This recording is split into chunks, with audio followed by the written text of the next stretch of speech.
You ever stop to think about what a single date on the calendar can tell us? Turns out, if you pick the right one, like February 27th, it can unlock this incredible hidden history of mathematics.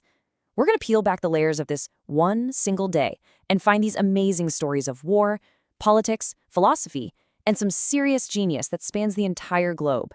So let's dive in.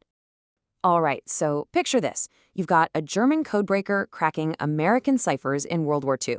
Then there's a Scottish doctor from the 1700s who also happens to invent one of the most famous political cartoons ever. And finally, a Dutch thinker who basically tried to tear down the fundamental rules of logic. I mean, what on earth could possibly connect these three people?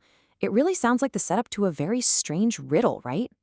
Well, the answer is actually pretty simple and kind of beautiful. Their stories, their births, their deaths, they all intersect on one single day, February 27th. It's this fascinating, invisible thread that ties together these wildly different people who all, in their own way, saw the world through the lens of mathematics.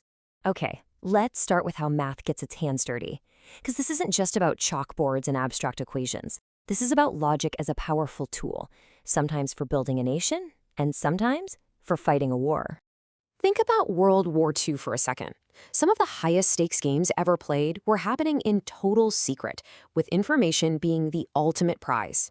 And math? Well, math was the key. It was the weapon you used to either protect your secrets or to steal someone else's. And that brings us to this guy, Hans Rohrbach. He was born on this day in 1903, an absolutely brilliant German number theorist who ended up working for the German Foreign Office. And in 1943, he did something the US thought was impossible. He cracked their M138A strip cipher. See, he understood that even a perfect system can be defeated by imperfect people. This led to his famous idea, Rohrbach's Maxim. Any real security plan has to account for human mistakes. You have to factor in sloppiness. It's such a logical, mathematical way of looking at a very, very human problem. But math isn't just for breaking codes in the heat of battle. If we jump back 2 centuries, we find another mathematician who was using numbers not for warfare, but for politics and for persuasion. So meet John Arbuthnot.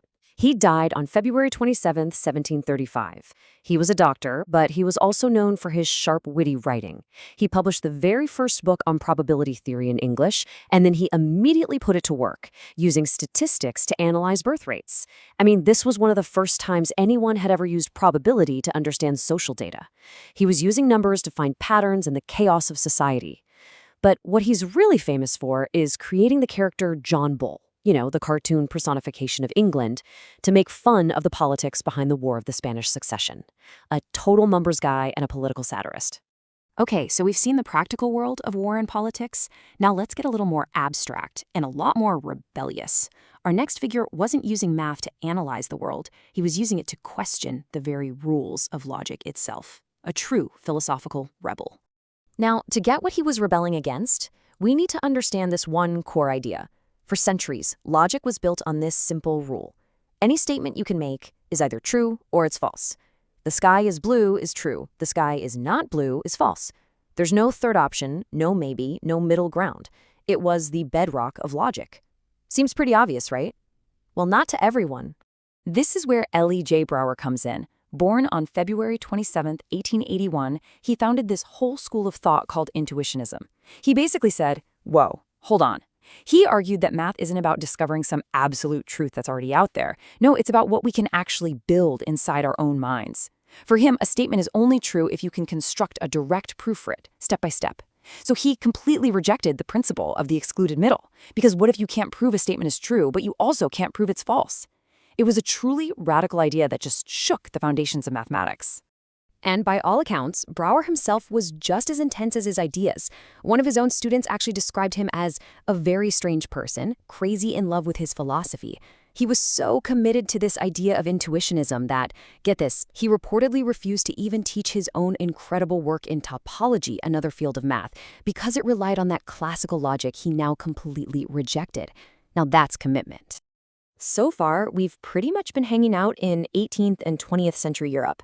But the story of February 27th is so much bigger than that. It stretches way further, across both time and geography. I mean, just look at this timeline. This single day acts like a thread weaving through history. You've got a scholar born in the 16th century Persian Safavid Empire, then our Scottish satirist in London, the rebel Dutch philosopher, and it even connects to a major 20th century American mathematician. We're talking 4 different centuries, 4 completely different parts of the world, all linked by February 27th. So let's jump all the way back to the beginning of that timeline. Let's meet a figure who really shows us that a mathematical mind has never, ever been confined to just one subject or one part of the world. Baha al-Amili was born on February 27, 1547. He was one of the leading legal experts in the entire Safavid Empire, which was a huge deal. He wrote incredibly important books on arithmetic and astronomy, but that was just getting started. He was also a master of theology, philosophy, law, architecture, poetry, and grammar. The man was a true polymath, the living embodiment of the idea that a logical, mathematical mind can excel in pretty much every field of human knowledge. So, we've met a codebreaker, a satirist, a philosopher, and a polymath. Phew! Let's try and pull all these different threads together and see if we can paint one final clear picture. After hearing all these stories, you really have to ask the question, what does a mathematician actually look like? Is there some kind of standard model? A single type of person or a single kind of mind? Well, the history of this one day, February 27th, gives us a pretty clear answer. Absolutely not. A mathematician can be a true Renaissance man like al-Amili, applying logic to everything. They can be a pragmatist like Arbuthnot, using numbers to understand and shape society.